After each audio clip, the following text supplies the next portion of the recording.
1 Corintios capítulo 9, del 1 al 6. Vamos a ver hasta dónde llegamos, pero al principio del 1 al 6.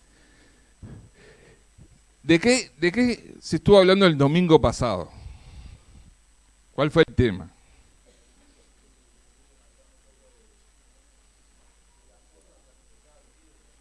De las cosas sacrificadas a los ídolos. De amar al hermano, de cuidar al hermano, de velar por el hermano más débil. ¿Tá? Y el apóstol sigue respondiendo una serie de preguntas que se ve que le hicieron o en realidad va atacando la problemática de la iglesia y va paso a paso y empezó con las cosas que para él y para todos eran más complejas, como el pecado sexual de la iglesia, y después con el tema de la unidad. Y después por los sacrificados ídolos. Y ahora vamos a leer el pasaje. Ceci. ¿Acaso no soy tan libre como cualquier otro? ¿No soy apóstol? ¿No he visto a Jesús nuestro Señor con mis propios ojos? ¿No es gracias a mi trabajo que ustedes pertenecen al Señor? Aunque otros piensen que no soy apóstol, ciertamente para ustedes lo soy. Ustedes mismos son la prueba de que soy apóstol del Señor.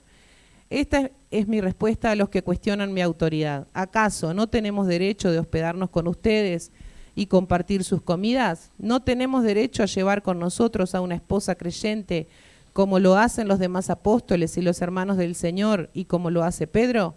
¿O Bernabé y yo somos los únicos que tenemos que trabajar para sostenernos? ¿Qué soldado tiene que pagar sus propios gastos? ¿Qué agricultor planta un viñedo y no tiene derecho a comer de su fruto? ¿A qué pastor que cuida de su rebaño de ovejas no se le permite beber un poco de la leche? Era hasta el 6. Sí, se entusiasmó y siguió. Y acá el apóstol empieza a tratar un tema y retoma un tema que se viene hablando, una problemática que se había dado. ¿Cuál era el problema, la raíz de la división en la iglesia? ¿Cuál era? ¿Se acuerdan?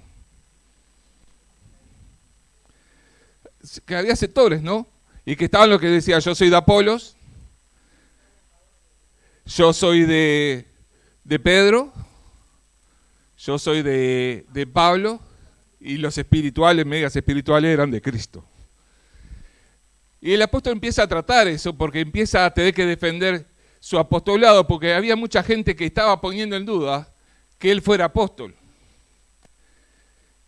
Y decían, Pedro sí es apóstol. Vos no, Pablo.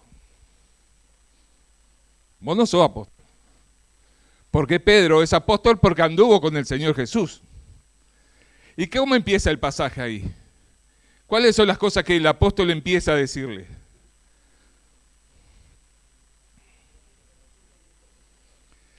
¿No he visto qué? Dice, yo también vi a Jesús. Y era de uno de los requisitos. ¿Se acuerda cuando tuvieron que elegir el que iba a quedar en el lugar de Judas? ¿Cuáles eran los requisitos para ser elegible o candidato? Que hayan visto a Jesús, que anduviera con Jesús. Entonces, le cuestionaban la autoridad del apostolado de Pablo, porque decían que él no estuvo con Jesús. Y el apóstol dice, yo sí vi al Señor. Y después él termina contando cómo fue su experiencia, cómo fue su conversión, diciendo, yo sí vi al Señor, eso no me autoriza. Pero además, tengo las evidencias que acompañaban a los apóstoles. ¿Cuáles eran? ¿Cuáles eran esas evidencias que solo los apóstoles podían hacer? Señales que habían estado con el Mesías. Y él dice, yo también las tengo. Y ustedes son testigos, diciendo, ustedes lo vieron. Hasta alguno se vio beneficiado de esto. Y ahora me dicen que no soy apóstol. Pero no solo eso, sino que está diciendo, porque Dios ha hecho una obra a través de mí. Y eso también lo van a ignorar. Ustedes van a ignorar lo que Dios ha hecho, cómo Dios ha usado, cómo Dios me está usando. Ustedes van a ignorar eso. Y algunos pensaban que el apóstol no se sentía tan apóstol porque se negaba a vivir de la congregación. Y la razón por la que el apóstol no quería recibir de la congregación, ¿cuál era? ¿Se acuerdan? Para no ser gravoso, para no ser carga, no, para que nadie malinterprete. Ahora, ¿estaba malinterpretando? Porque una de las cosas que le acusaba es que no recibía de la iglesia. Y el apóstol lo estaba defendiendo y tenía que defender su apostolado diciendo, yo soy tan libre como los otros. Como los otros. Tengo los mismos derechos que el apóstol Pedro. Acá no, el Señor no está, el apóstol no está atacando a Pedro. Ni a los hermanos de Jesús, sino está diciendo, yo sí tengo los mismos derechos que ellos. Ahora, que no lo quiera hacer valer, es otra cosa, pero los tengo. Y el apóstol le está confrontando a la iglesia y empieza a atacar y a decirles, miren, yo soy apóstol. Y las evidencias están. Y el apóstol empieza a hablar y empieza a decir, en alguna forma empieza a decir, y el obrero no es digno de su salario. Y empieza a poner razones lógicas, pero después también usa la ley. Y el apóstol empieza a defenderse, no solo de afuera de la iglesia, sino se está defendiendo ¿de qué? De adentro de la iglesia.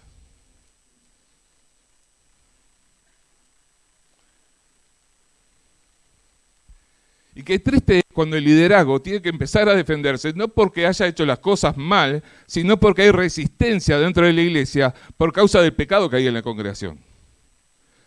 Porque esta diferencia que empieza de los 4 sectores era a raíz de la competencia, de los celos, de la envidia.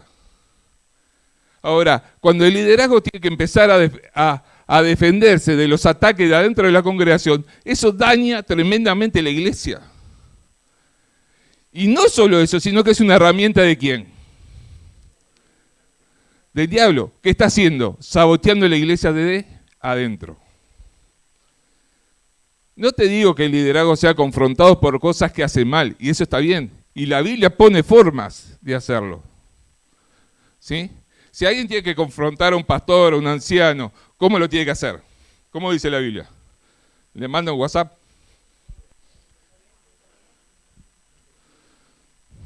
¿Cómo dice la Biblia? Sí.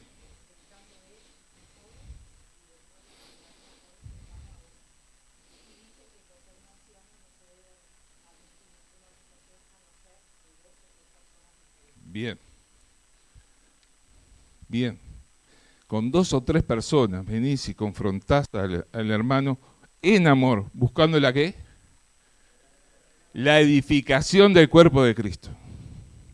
No la destrucción del cuerpo de Cristo, no caerle al pastor o al anciano o quien tenga la responsabilidad, sino en amor exhortarlo para que entienda y a la luz de las Escrituras,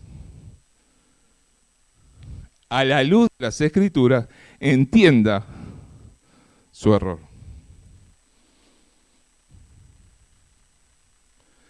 Pero cuando no hay error por qué reprenderle y el liderazgo tiene resistencia, es una herramienta que usa ¿quién? El enemigo. ¿Buscando qué? División. División.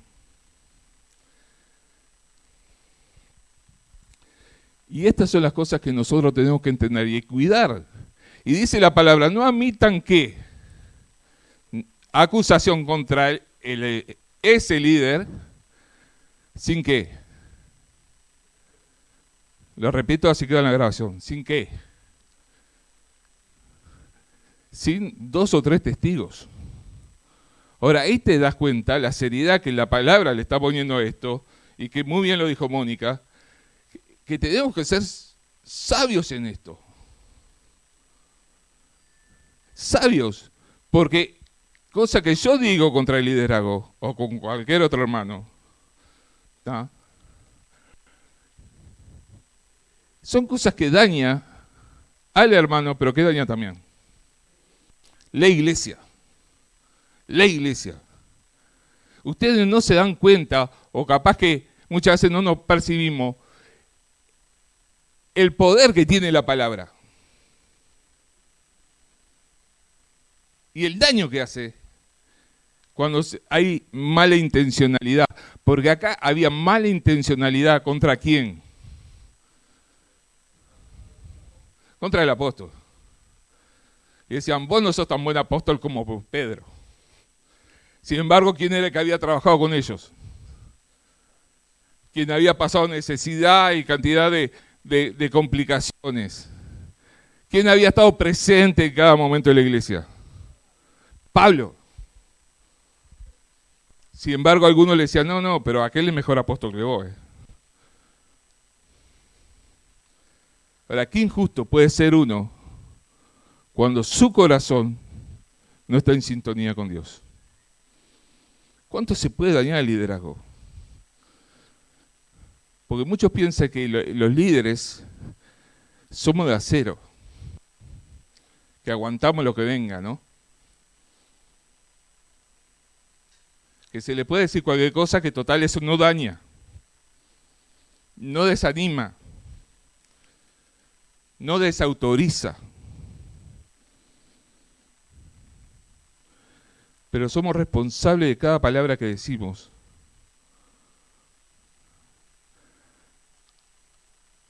A los hermanos, pero principalmente al liderazgo. Dios hace una diferencia.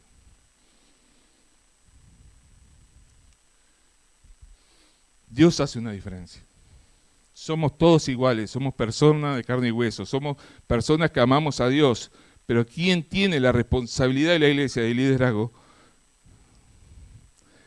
¿Cómo dice la palabra que es de doble qué? Doble honor. ¿Por qué lo dice? Entonces nosotros tenemos que pensar en esto, el alcance y el impacto que tiene una palabra suelta.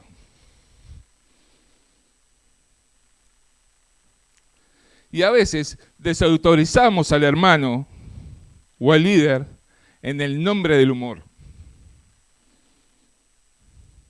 En el nombre del humor. Y le decimos, no, fue un chiste. Pero eso que largaste, ¿qué pasó? ¿Le formateaste la mente a todos los hermanos que te escucharon? ¿O se instaló en las mentes y en los corazones? Y capaz que vos lo dijiste en chiste, pero el que lo tomó, el que te escuchó, lo toma en serio. Hermano, no se trata de desautorizar al mensajero. Creo que las palabras de Pablo eran bastante hirientes acá. Y los confrontaba con la verdad, y ellos sabían que la iglesia no estaba bien, que la iglesia tenía que corregir, que la iglesia tenía que cambiar, que la iglesia tenía que sacar, que la iglesia tenía que disciplinar. Pero es más fácil que reconocer es desautorizar al mensajero. Muchas veces la palabra no la podemos autorizar, pero sí podemos autorizar ¿quién? Al mensajero, quien da la palabra. Y eso estaban apuntando contra el apóstol. Esto tiene tanto valor, porque no es apóstol. ¿Se dan cuenta? Esto que dijo él, saquen a ese, no es tan importante porque el que lo dijo no es apóstol. Y es una condición humana siempre que cuando yo me veo tocado por algo y no quiero reconocer, ¿qué tiendo a hacer? Decirle, ¿y vos? ¿Y vos? ¿Me venís a decir esto a mí y vos te fijaste? Yo le voy a decir una cosa, hermano. Sin importar el mensajero, la palabra de Dios sigue siendo la palabra de Dios. Y Dios puede usar un burro, no me miren a mí, a un burro, para enseñarnos y para hacernos entender lo equivocado que estamos. Pero por más que sea un burro, sigue siendo palabra de Dios. No deja de ser palabra de Dios, no pierde validez, no pierde solidez, no pierde autoridad, porque es la palabra de Dios. Y a veces,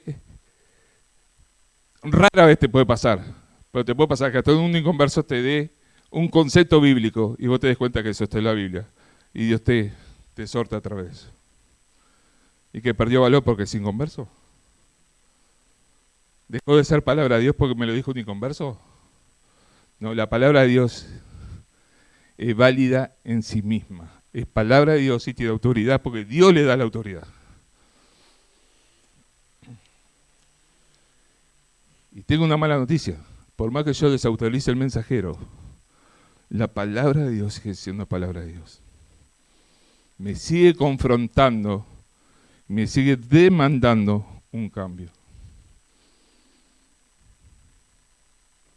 Me sigue demandando un cambio. Y el apóstol tiene que empezar a decir, mire, por más que ustedes digan que yo no soy apóstol, lo soy. Y no tendría que darle explicación, pero se la voy a dar. Dice, ustedes ven la obra que Dios ha hecho acá. Ha visto las señales. Tengo testigos de que yo vi al Señor. Un poco parafraseando, no dice que tiene testigos, pero hubieron gente que dice, por eso soy apóstol. Pero más allá de eso, la palabra tiene autoridad en sí misma. Y Dios lo que llama pecado, sin importar quién lo diga, sigue siendo pecado.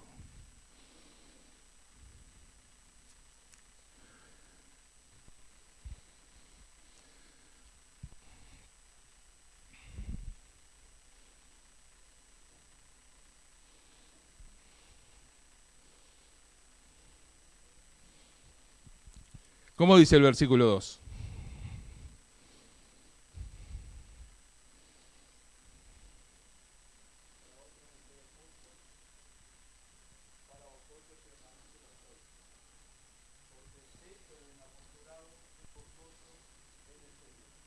¿Qué quiere decirle el apóstol con esto?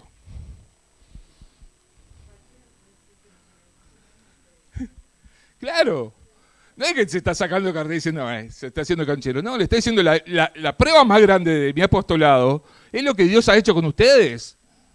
Ustedes lo vieron, ustedes lo palparon, ustedes lo escucharon, ustedes convivieron conmigo.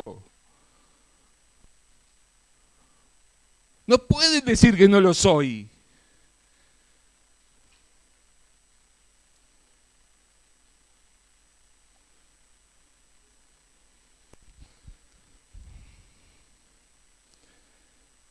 Y después dice, esta es mi respuesta para quiénes. Versículo 3. Para aquellos que cuestionan la autoridad.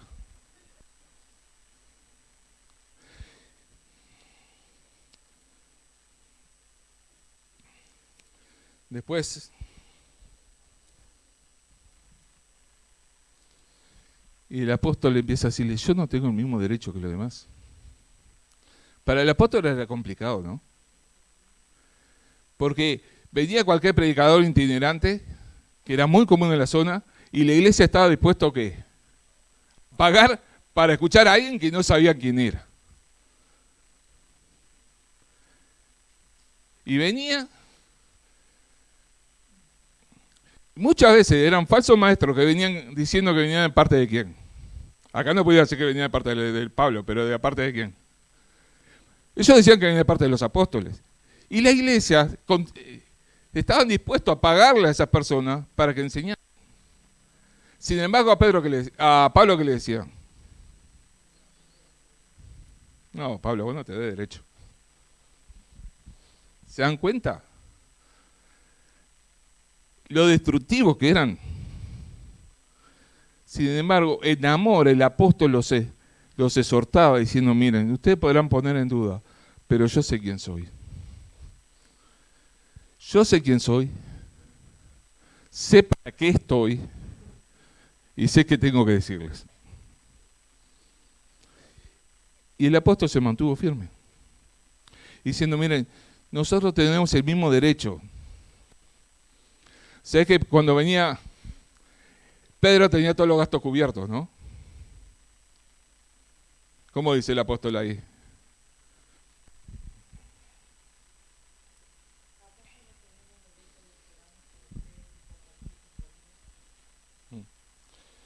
¿Y acaso no puedo traer que Pablo era casado?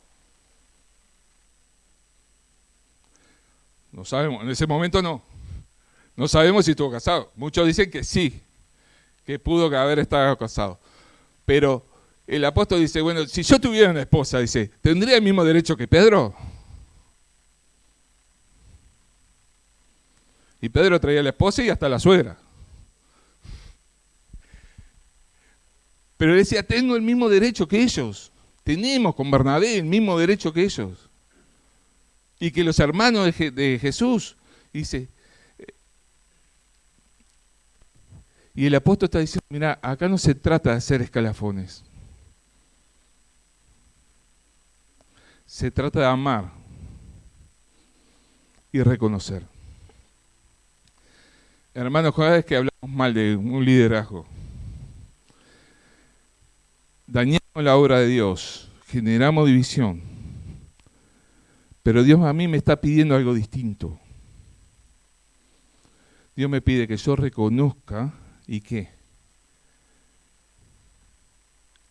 ame al liderazgo que Dios ha puesto. Yo sé que algunos somos capaz que difíciles de amar,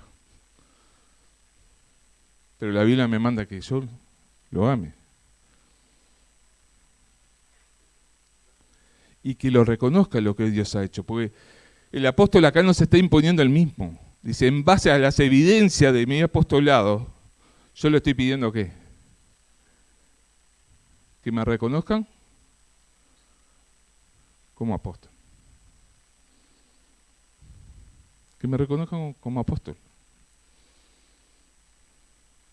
Y entender que el liderazgo de la iglesia no es todo igual, pero sí puesto por el mismo. Y que hay algunos que son más simpáticos que otros. Pero Dios nos manda a amar a cada líder que tenemos y a reconocerlo en la función o en el rol que Dios lo puso.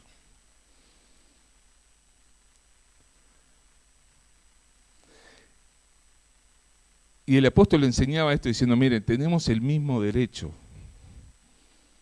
Tenemos el mismo derecho que ellos. Que yo no lo quiera exigir o que no lo quiera hacer valer es otra cosa, pero el derecho está. Y acá el apóstol empieza a tratar el tema del sustento. Y yo quiero abarcar ese tema. Y el apóstol dice, mire,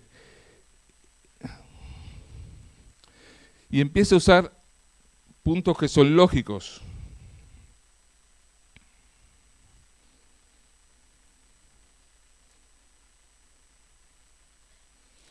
¿Cómo dice el 7?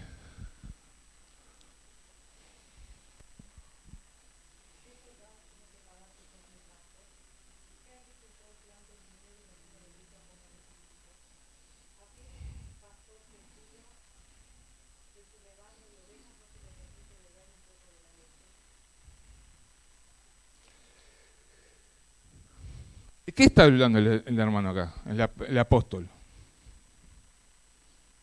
De repente pasó a hablar del soldado, del campo, de las ovejas. Se rayó el apóstol acá. ¿De qué está hablando? De quien está hablando de quien trabaja, tiene derecho a qué? a disfrutar del fruto de su trabajo. Si es un soldado, del fruto de su paga. Si es un agricultor, de su cosecha. ¿De quién cuida las ovejas? De la ovejita que carnea, ¿no? Del fruto de su trabajo. Ahora, quien sirve de tiempo completo no tiene derecho, no porque él lo exija, sino porque Dios lo manda, de ser sustentado.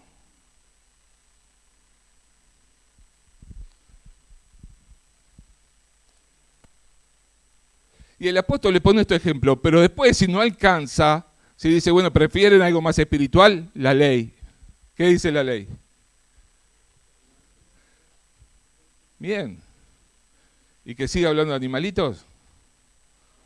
No, sigue hablando de esto, de quien trabaja, quien dedica, quien renuncia y deja atrás para en obediencia servir de tiempo completo, es digno de ¿qué? De sustento. Y ustedes se dan cuenta que dice digno. ¿Quién me puede definir la palabra dignidad o digno?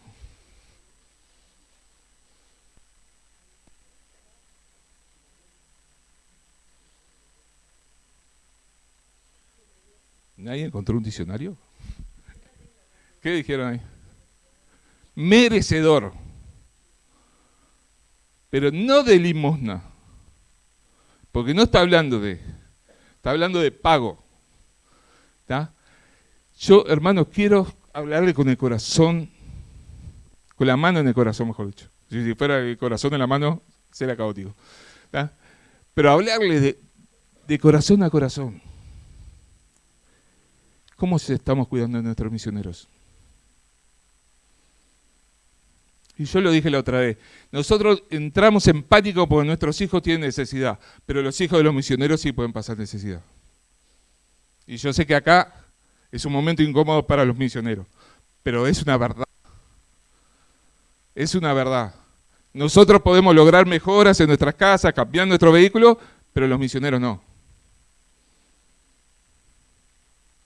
Y cuando hacen algo de eso, ya lo miramos torcido diciendo, mirá que usan las ofrendas. Los misioneros no se pueden ir de vacaciones, nosotros sí las podemos tomar 2 veces al año. ¿No? ¿Cómo estamos cuidando de los misioneros? ¿Ustedes creen que nosotros nos vamos a dar cuenta a Dios por eso? Yo sé que hay misioneros que tienen más ingresos que otros, lo sé. Pero como iglesia tenemos la responsabilidad de ofrendar y de cuidar de que nuestros misioneros no pasen necesidad. Y saben una cosa, hermano, los misioneros no son solo de la iglesia local. Los misioneros son de la iglesia de Dios. Ahora, ¿dónde está la iglesia de Dios? ¿Cuántos misioneros hay? Y yo te digo una cosa, ¿crees que Dios no tiene nada que reprocharnos en cuanto a esto?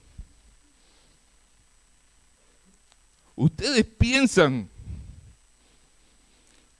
que Dios no tiene nada que reprocharnos en cuanto a esto?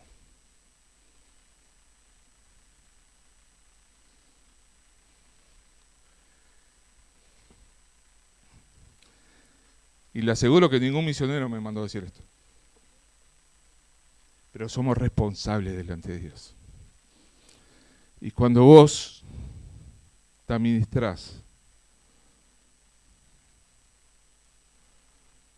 tomás en cuenta la obra de Dios.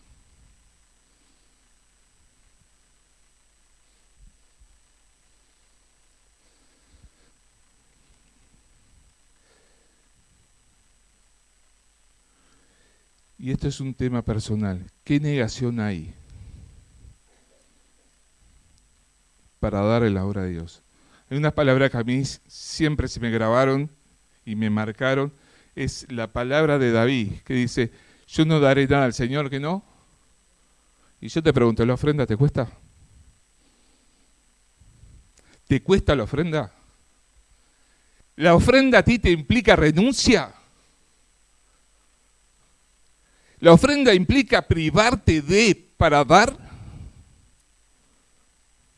¿Implica?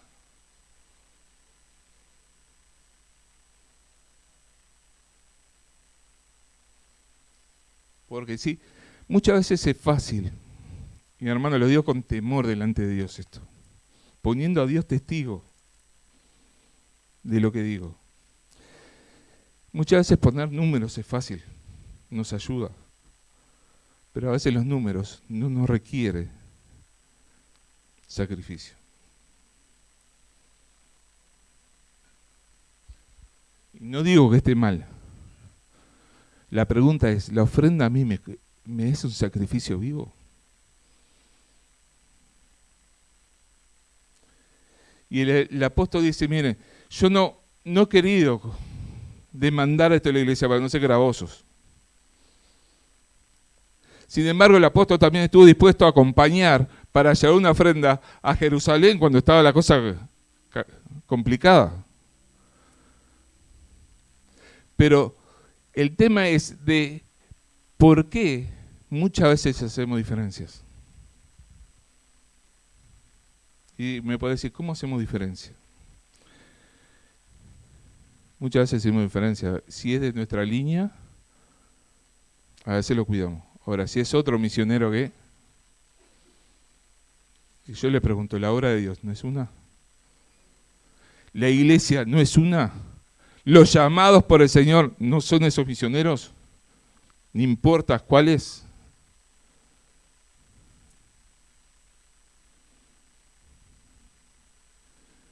Y el apóstol acá empieza a tratar diciendo, mire que nosotros somos iguales.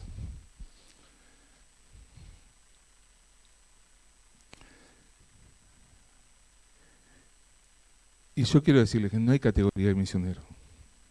Hay ministerios que implican más o menos. Pero los que son llamados dejaron atrás. Dejaron atrás.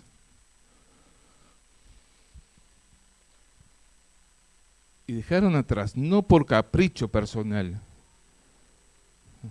sino por amor al Señor y obediencia a su palabra. Yo conozco a varios misioneros que dejaron trabajos muy buenos y hasta algunos hasta envidiable por muchos de nosotros. Decía, ¿qué hago? Si yo tuviera ese trabajo, y ellos por el llamado lo dejaron. Y Sergio también los conoce y puede dar fe de eso. Lo dejaron y renunciaron a sus muy buenos sueldos.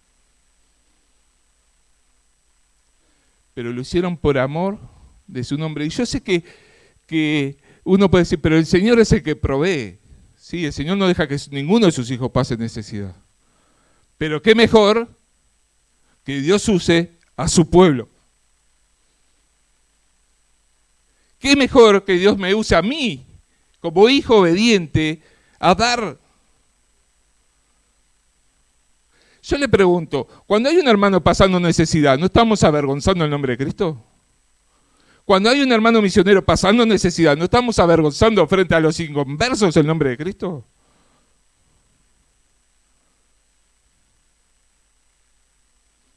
Claro que sí. Y uno dice, no se tiene que guiar por lo que dice la gente. Claro que sí. Porque el testimonio es todo. Y la iglesia guarda el testimonio cuando cuida también de sus misioneros. Porque nosotros somos el pueblo de Dios, la herramienta que Dios escogió para usarlo.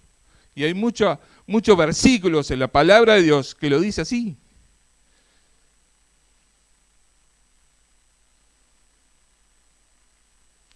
Qué triste es cuando la iglesia descuida a sus misioneros.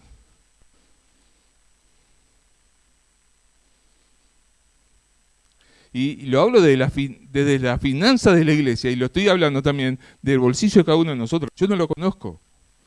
Y eso me da libertad para hablarlo. La iglesia tiene que cuidar a sus misioneros. La iglesia local tiene que cuidar a los misioneros que tiene. como congregación y de forma individual. ¿Ustedes piensan que no se va a dar cuenta delante de Dios por esto? Como congregación y en la forma individual que cada uno. Entonces, hermanos, yo no te pido que vivas como un monje, en privación total. Yo lo que te estoy diciendo es, cuando vos estás dando, ¿cómo estás dando? ¿Cuánto invertís en ti y cuánto invertís en la obra? ¿Cuánto invertís en los misioneros? Y no solo estoy hablando de dinero, porque hay misioneros que tienen que estar en soledad.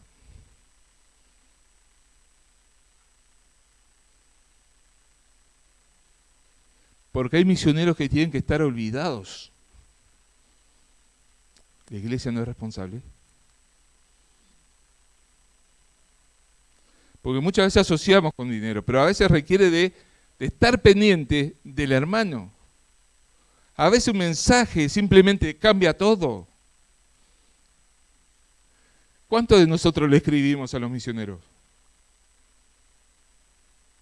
Yo le pregunto, ¿cuántos misioneros conocen ustedes? La voy a hacer, chicos, de las asambleas de los hermanos. ¿Cuántos conocen ustedes?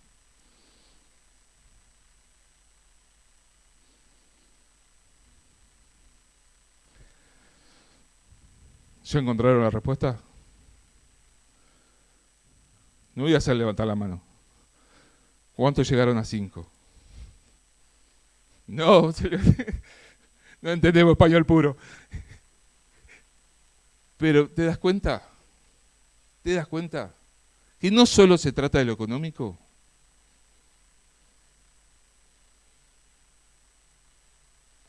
¿Cómo lo cambia todo a un misionero? Saber que hay una iglesia que está pendiente de ellos.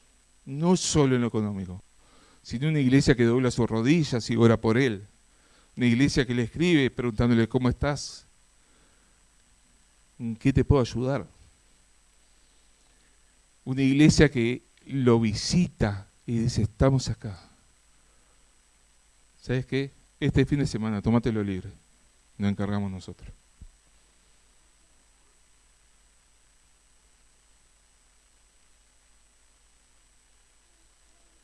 ¿Saben qué?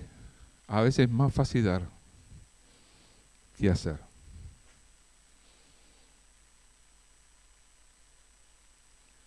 A veces es más fácil dar, porque me deslinda toda responsabilidad. ¿Sí? Saco la billetera, doy lo que tengo que dar, y para mí terminó mi compromiso con ese hermano misionero. Pero, ¿qué estamos haciendo por los hermanos misioneros?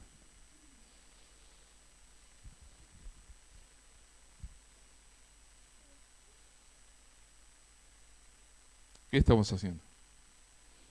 Y el apóstol dice, yo tengo los mismos derechos que los demás apóstoles. Soy apóstol en igual de condición que ellos.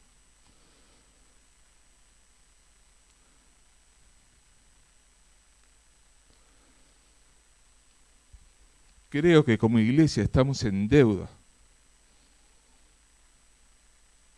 con la obra misionera.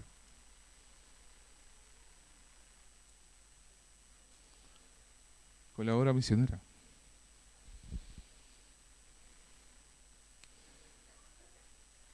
Yo creo que como iglesia tenemos que involucrarnos más en la obra misionera. Involucrarnos más en alivianarle la carga a aquellos hermanos misioneros.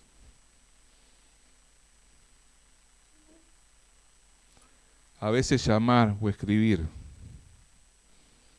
ayuda mucho. Y podía pedirle a alguno que dé testimonio de eso, pero no lo voy a hacer. Voy a esperar que lo haga un voluntario. Pero, ¿cuánto ayuda una llamada oportuna? O un mensaje diciendo, estoy orando por vos. ¿Por qué temas querés que ore? Y cuando el misionero te responda, el hermano te responda, orá por ellos, no es un trámite administrativo. Ora por esos temas. No es que yo le mandé un mensaje y cumplí. Ora por esos temas. Y yo quiero ir terminando por acá. Y quiero ir pensando en esto. El apóstol sigue hablando del tema, pero quiero que cada uno de nosotros entendamos la importancia del daño que tiene la palabra y cómo podemos dañar y desunir la iglesia y dañar a la iglesia cuando desautorizamos al liderazgo. Cuando Dios me está mandando a amar y reconocer lo que Dios ha hecho.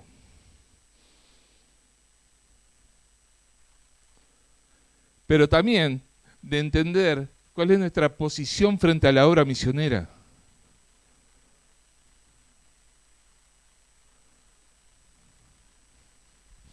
Y que te puedas ir preguntándote, ¿estoy haciendo yo suficiente? ¿Estoy haciendo yo todo lo que puedo hacer por mis hermanos misioneros? ¿Estoy dando mi mayor esfuerzo? ¿O simplemente me estoy conformando? Simplemente me estoy conformando.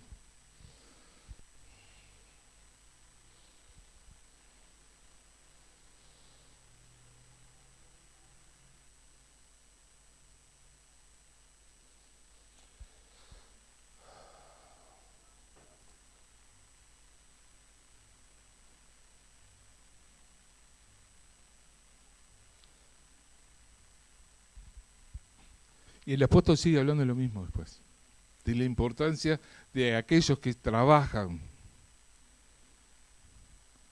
sean reconocidos y sean sostenidos. Por eso yo quiero ir cerrando acá y terminando acá. Señor amado, venimos delante de tu santa presencia y nos postramos delante de ti. Te damos gracias por tu palabra y Señor, te pedimos que realmente tu palabra esté tocando nuestros corazones. Señor, ahora que nos confrontaste con tu palabra, ayúdanos a entender la responsabilidad que tenemos. Señor, te pedimos que realmente podamos ser obedientes a tu palabra y que cada uno de nosotros podamos entender cuál es la responsabilidad que tenemos delante de ti frente a los hermanos misioneros. Que realmente tú, oh Dios, estés moviendo corazones para que ningún misionero tenga necesidad, sino que tú seas tu pueblo, tu iglesia, para proveer, Señor, de aquellos que tú llamaste. Señor, dejamos todo esto en tus manos y lo hacemos en el bendito y precioso nombre del Señor Jesús. Amén.